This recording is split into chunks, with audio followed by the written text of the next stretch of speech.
léegi Walf Quotidien tey li mu xëy fësal moom mooy lutte contre la pandémie du coronavirus le Sénégal se barricade mais li ma jaaxal Alioune Sow tey waaru woo c'est rare mu am.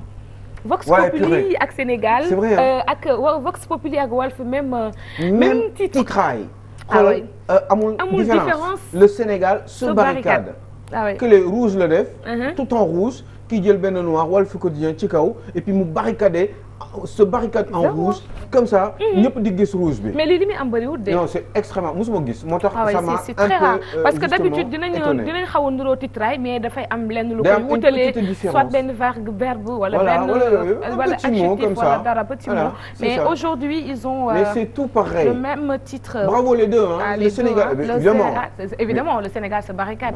ah oui avec certaines mesures yi nga xam ne mujj nañu ko jël donc mën nañ ne carrément jël nañ seen bopp jël nañ seen matukaay. ils ont pas le choix il y a un garçon qui est en train de rigoler man xaw ma lan lay reetaan. xaw ma ko sax bu ko faale. xaw ma lan la nag. xam nga xaw ma xar yee ko yóbbaale xaw ma. non xam nga lan laay dee petit déj moo neex. c'est vrai c'est que man ak Aliou ni ñuy jëli woon gis nga ko petit déj moo neex dañ koy def it. non man dama la li nga sentir ngay def quoi. yow xool da nga jël man dama lay tibb. Aïssa Aliou Sow man dama la yàgg tibb. non. waaw. man dama la mës a jël. man dama la mës a tibb yow yaa ma lay jël yenn saa yi tey nga jël ma suba nga bañ ma jël. mais tey tibb naa man dama la mës a jël waaw tey da nga ma tibb man dama la mës a tibb man. waaw kon nañ tibbante léegi en attendant ñu wax suñu tibb man ak yow. madame Soumaré yàlla na la yàlla sàmm dégg yaay maa ngi lay nuyu je t'aime très fort. moi aussi. léegi ni ñu koy waxatee. j'aime Henriette aussi ah à Alfort.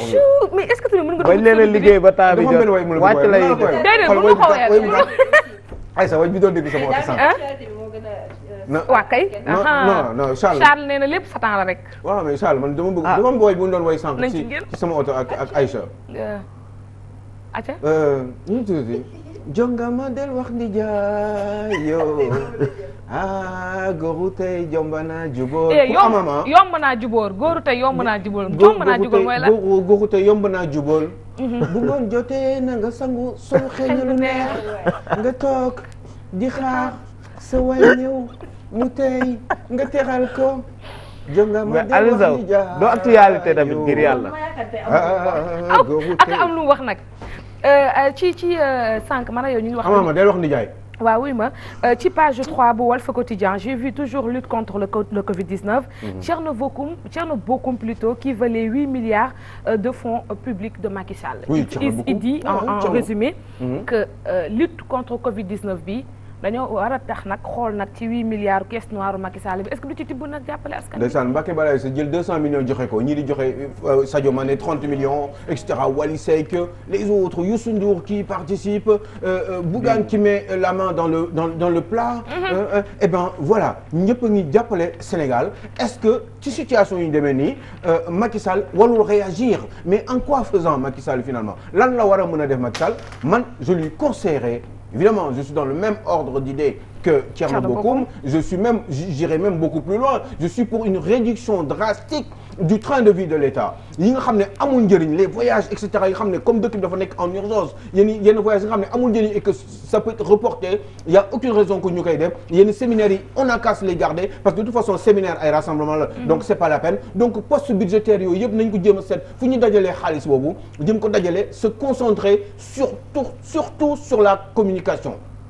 par rapport aux populations boo demee Koumpentoum boo demee machin il faut que mu am ay caravanes pour que les Sénégalais puissent savoir et que aussi les supports de presse tels que télévision quotidien yi papier et puis la radio et cetera ñëpp sans exception aucune et surtout que Abdoulaye Diouf Sarr mu bañ a di choisir yenn supports yi parce que soi-disant ñoom la gën a nekkal à l'aise et puis les autres mu leen di beddi parce que de toute façon bu ko defee moom mooy perte.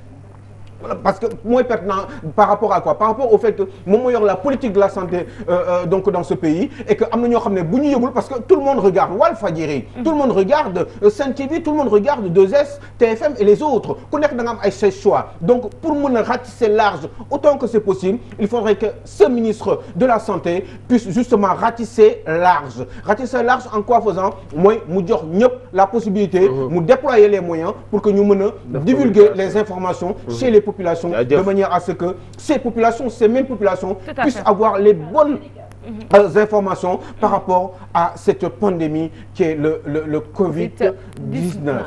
Voilà ce Covid-19 là sax ñu ngi koy waxtaanee ba tey bravo. voilà ñu waxtaanee Karim Wade ak Madické Niang également qui applaudissent en tout cas mesures yi nga xamante ni njiitu réew Macky Sall jël na ko. tàcc nañu voilà tàcc waaw nee nañu alhamdulilah Idrissa Seck confirme aussi.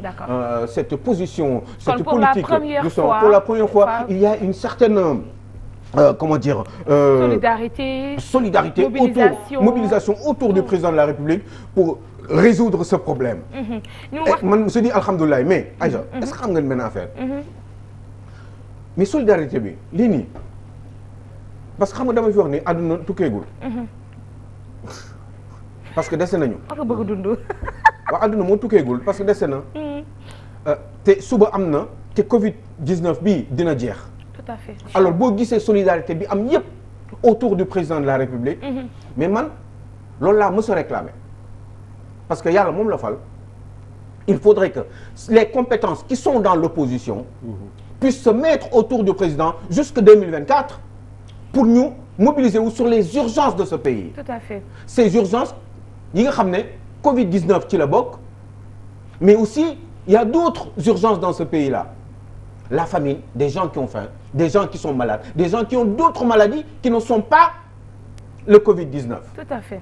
ñoo xam ne dañoo am ay cancer du sang. ñoo xam ne dañoo am ay cancer de l'utérus. ñoo xam ne dañoo am ay drépanocytaires. ñoo xam ne dañoo am ay problème mu yaram problème épilepsie et cetera. Tous ceux qui sont à l'hôpital de Dantec ce matin vous les verrez et toute la semaine et tout le mois. Et le mois prochain encore il va se passer des choses et même l'année prochaine dina am ñoo xam ne dañuy tawat ñoo xam ne amuñu kattan ñoo xam ne mënuñu ñoo xam ne yàlla tolloolewul ñu yàlla demander en revanche une solidarité une générosité entre les êtres humains yërmande bi mu am ci ñun ñu am ko entre ñun suñu biir